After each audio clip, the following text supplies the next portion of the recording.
Assalamualaikum warahmatullahi wabarakatuh. Perkenalkan nama saya Bella Priscilia dengan NIM 23320110005. Eh, Izinkan saya untuk mempresentasikan atau menjawab eh, pertanyaan dari soal ujian akhir semester tentang penyeludupan hukum dalam hukum perdata internasional dengan mata kuliah Hukum Perdata Internasional dengan dosen pengampu yaitu Ibu Eriska Ginalita Dwi Putri SHMH. Di sini saya akan mempresentasikan eh, tentang penyeludupan hukum dalam hukum perdata internasional.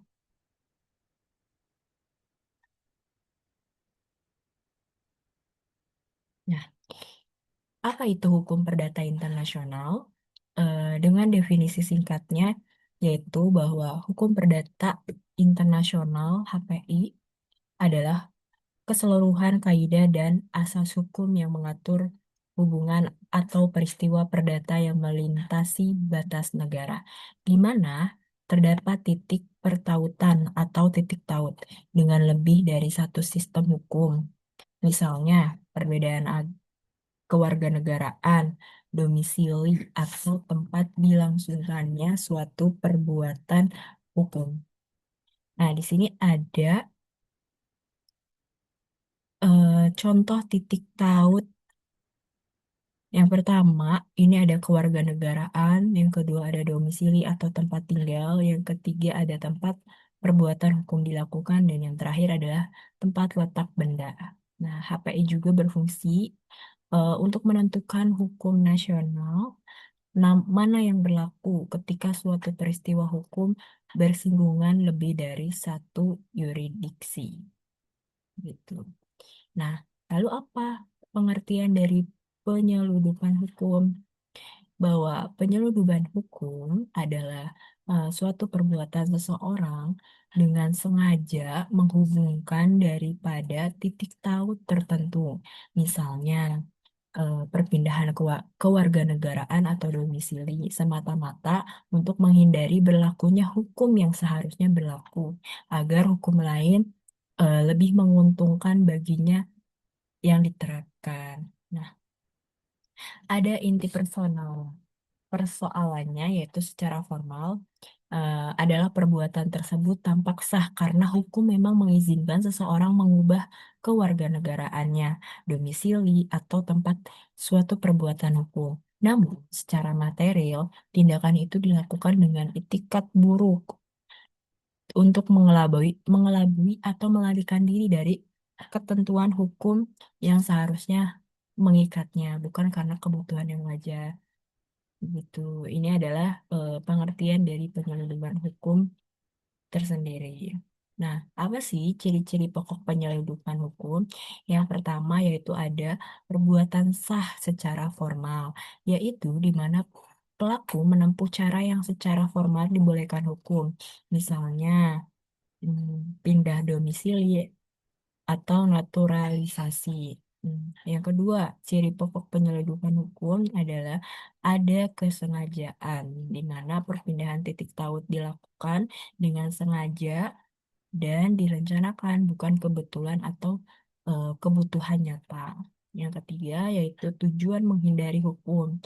Nah, maksud utamanya adalah lolos dari ketentuan hukum yang seharusnya berlaku baginya.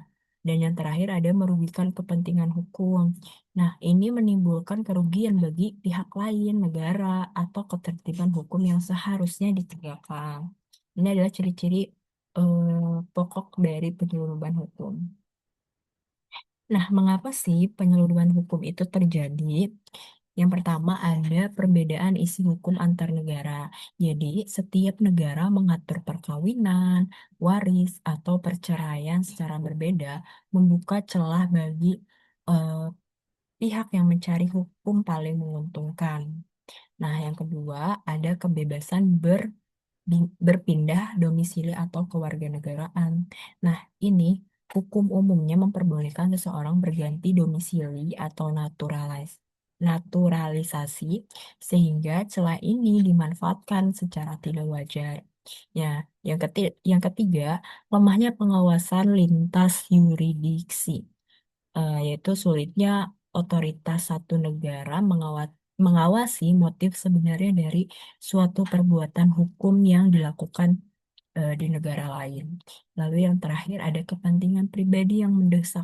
Nah, motif ini juga menghindari ketentuan tertentu, misalnya larangan perceraian, pembagian warisan, atau kewajiban pajak dan utang.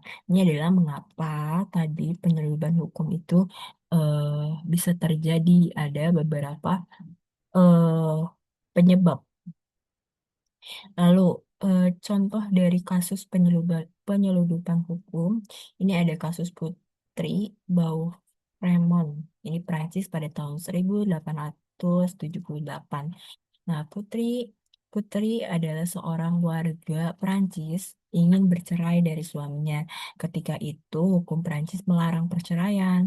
Nah, untuk mengatasinya, ia pindah domisili dan menjadi warga Jerman yang hukumnya mengizinkan perceraian. Setelah itu, setelah bercerai dan menikah lagi dengan Pangeran Bibescu di Berlin, ia kembali ke Prancis dan menganggap perkawinan barunya sah. Nah, mengapa nih penyeludupan hukum? Perpindahan kewarganegaraan dilakukan hanya untuk tujuan bercerai. Yang kedua, motifnya menghindari larangan cerai dalam hukum nasional asal. Yang ketiga, tidak ada niat sungguh-sungguh berdomisili menetap di negara baru ini.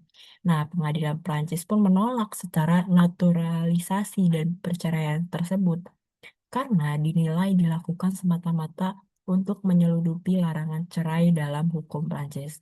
Nah, kasus ini juga menjadi rujukan klasik dalam doktrin HPI tentang Paus Legis atau evasion of law. Jadi teman-teman ini adalah kasus tentang penyeludupan hukum. Ini ada penyebabnya tadi dari kasus tersebut dan sehingga pengadilan Perancis pun menolak mengakui naturalisasi dan perceraian tersebut. Lalu contoh dalam konteks modernnya ada perkawinan campuran demi menghindari hukum waris. Nah, pasangan sengaja menikah di negara tertentu atau memilih domisili tertentu agar harta waris tunduk pada hukum yang lebih menguntungkan bagi salah satu pihak, bukan hukum yang seharusnya berlaku. Lalu yang kedua ada perusahaan yang mendirikan badan hukum di negara lain. Nah, pendirian perusahaan cangkang di negara dengan aturan pajak atau ketenaga kerjaan longgar. Semata-mata itu untuk menghindari kewajiban hukum di negara asal. Lalu yang terakhir ada perceraian kilat via kewarganegaraan kedua. Nah, seperti tadi pasangan tadi, ada pas ini contoh lainnya pasangan Indonesia yang terikat larangan atau prosedur perceraian tertentu memperoleh kewarganegaraan lain dengan hanya untuk memanfaatkan hukum perceraian yang lebih mudah. Lalu mereka itu kembali ke asal negaranya. Tuh. Nah, apa akibat dan cara penyelesaian dari penyeludupan hukum? Nah, prinsip Raus omnia corrumpit.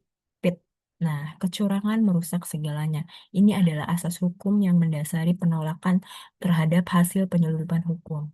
Perbuatan yang dilakukan dengan itikat buruk untuk menghindari hukum tidak boleh diberi perlindungan hukum meskipun secara formal tampak sah.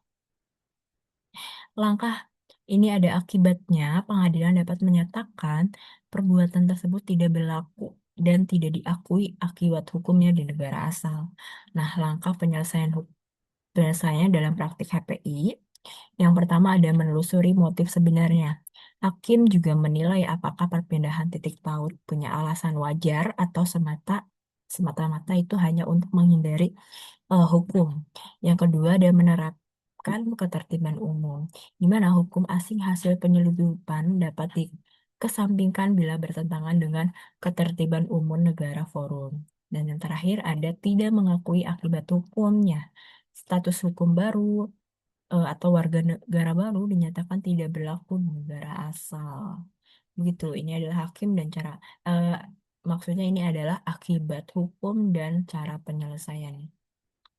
Ah, Nah, mungkin itu yang bisa saya sampaikan. Mari kita rangkum kesimpulan kesimpulannya dengan beberapa poin. Yang pertama ada penyeludupan hukum adalah perbuatan mengubah titik tahu secara sengaja agar hukum yang lebih menguntungkan berlaku dengan itikat buruk menghindari hukum yang seharusnya mengikat. Kedua, unsur utamanya perbuatan sah secara formal, kesengajaan, tujuan menghindari hukum, dan merugikan kepentingan hukum pihak lain. Nah, yang ketiga ada kasus Bau Fremont menjadi contoh klasik. Perkawinan campuran dan pendirian badan hukum lintas negara menjadi contoh kontemporernya. Lalu yang terakhir adalah prinsip Faus Omnia Corrupit dan doktrin ketertiban umum menjadi dasar bagi hakim untuk menolak mengakui hasil penyeludupan hukum. Baik, mungkin itu saja yang bisa saya sampaikan tentang penyeludupan hukum menurut hukum perdata internasional. Kurang lebihnya, saya mohon maaf. Wabillahi taufiq wal hidayah. Wassalamualaikum warahmatullahi wabarakatuh.